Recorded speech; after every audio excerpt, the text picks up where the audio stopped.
आखिरकार महाभारत के युद्ध के पश्चात माता सुभद्रा और अभिमन्यु की पत्नी उत्तरा का क्या हुआ। पांचों पांडव एवं पंचाली तो स्वर्गलोक की यात्रा पर चले गए थे, किंतु माता सुभद्रा नहीं गई थी। तो क्या माता सुभद्रा आज भी जीवित है? आइए विस्तार से जानते हैं। आप देख रहे हैं स्पिरिचुअल हिंदू। यदि आप चैनल पर नए हैं तो वीडियो को लाइक करें तथा ऐसी ही रोचक जानकारी के लिए चैनल को सब्सक्राइब जरूर करें। जैसा कि हम सब जानते हैं कि माता सुभद्रा भगवान श्री कृष्ण एवं बलराम की छोटी बहन थी, पर क्या माता सुभद्रा योग माया थी या कोई और थी? हम सब जानते हैं कि भगवान श्री कृष्ण के पिता वासुदेव जी थे, जिनकी दो पत्नियां थी। पहली पत्नी थी माता रोहिणी तथा दूसरी पत्नी थी कंस की बहन माता देवकी।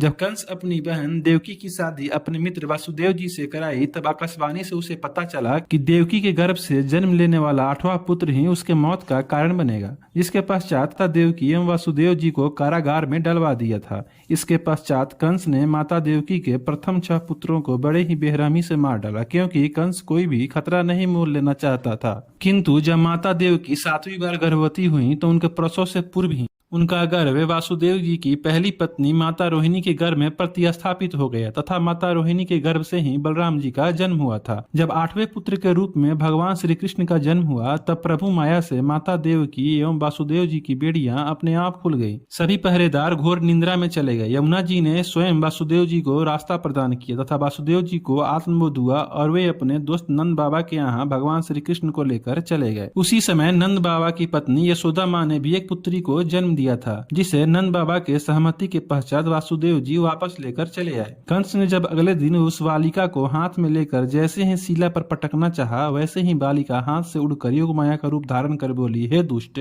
मुझे तू क्या मारेगा? तुझे मारने वाला जन्म ले चुका है। तथा इतना कहकर वही हवा में ही विलीन हो गई। अतः दोस्तों, यह स्पष्ट है कि योग माया जो हवा में विलीन हो गई थी, वो सुभद्रा नहीं थी, बल्कि माता सुभद्रा का जन्म माता रोहिणी के गर्भ से हुआ था, जो भगवान श्री कृष्ण एवं बलराम जी की छोटी बहन थी। माता सुभद्रा का बचपन गोकुल में ही अपने दोनों अग्रजों बलराम जी एवं श्री कृष्ण जी के साथ बीता। जब माता सुभद्रा की शादी की बात आई तो बलराम जी अपनी बहन की शादी हस्तिनापुर के युवराज दुर्योधन से करना चाहते थे। चूंकि बलराम जी ये गदाधारी थे तथा उन्होंने दुर्योधन को भी गदा युद्ध में शिक्षण दिया था, और दुर्योधन बलराम जी का प्रिय शिष्य था, क्योंकि बलराम जी दुर्योधन के गदा युद्ध कौशल से काफी प्रभावित थे। अतः वे दुर्योधन से ही माता सुभद्रा की शादी करवाना चाहते थे। किंतु भगवान श्री कृष्ण दुर्योधन की अधर्म प्रवृत्ति से अच्छी तरह से परिचित थे। अतः वे चाहते थे कि उनकी बहन सुभद्रा की शादी धर्मात्मा पांडु पुत्र अर्जुन से हो, जो उस समय विश्व के सर्वश्रेष्ठ धनुर्धर भी थे। और माता सुभद्रा भी मन ही मन अर्जुन को ही पसंद करती थी। अतः भगवान श्री कृष्ण ने माता सुभद्रा से कहा कि तुम अर्जुन को लेकर भाग जाओ। किंतु जब ये बात बलराम जी एवं यदुवंशियों को पता चली तो वे काफी क्रोधित हो उठे और उन्होंने उस रथ को पकड़ लिया,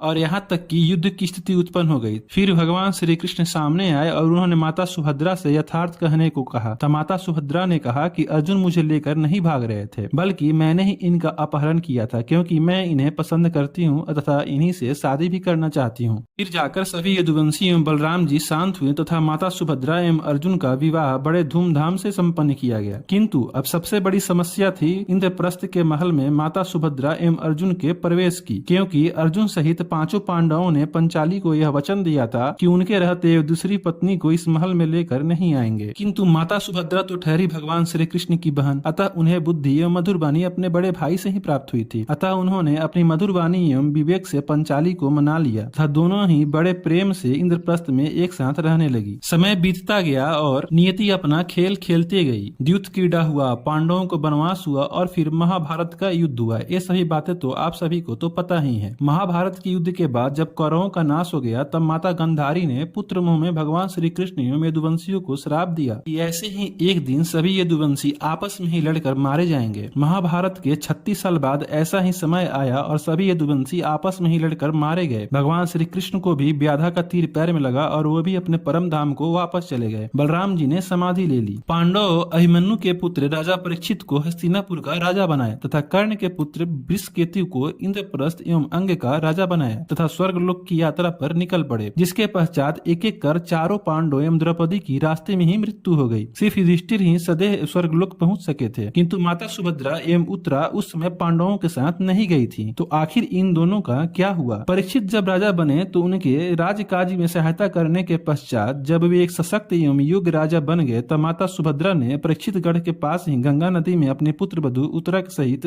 जल समाधि ले ली थी। किंतु कुछ मान्यताओं के अनुसार माता सुभद्रा एवं उत्तरा दोनों ने एक पहाड़ में जाकर समाधि ली थी, जहाँ पर आज भी सुभद्रा माता का मंदिर स्थापित है। और यह पर्वत धूमड़ा पर्वत है, जो कि राजस्थान में स्थित है। लोगों का यह मानना है कि यह मंदिर काफी प्राचीन है तथा इसका निर्माण उसी समय करवाया गया था। यहाँ लोगों का मानना है कि जो भी व्यक्ति आता है उसकी मनोकामना अवश्य पूरी हो जाती है, क्योंकि लोगों का मानना है कि आज भी यहाँ की मिट्टी में माता सुभद्रा का आशीर्वाद छाया हुआ है। अतः दोस्तों, अगर यह आपको जानकारी अच्छी लगी हो तो वीडियो को लाइक करें तथा अगर आप भी भगवान श्री कृष्ण को मानते हो तो चैनल को सब्सक्राइब अवश्य करें।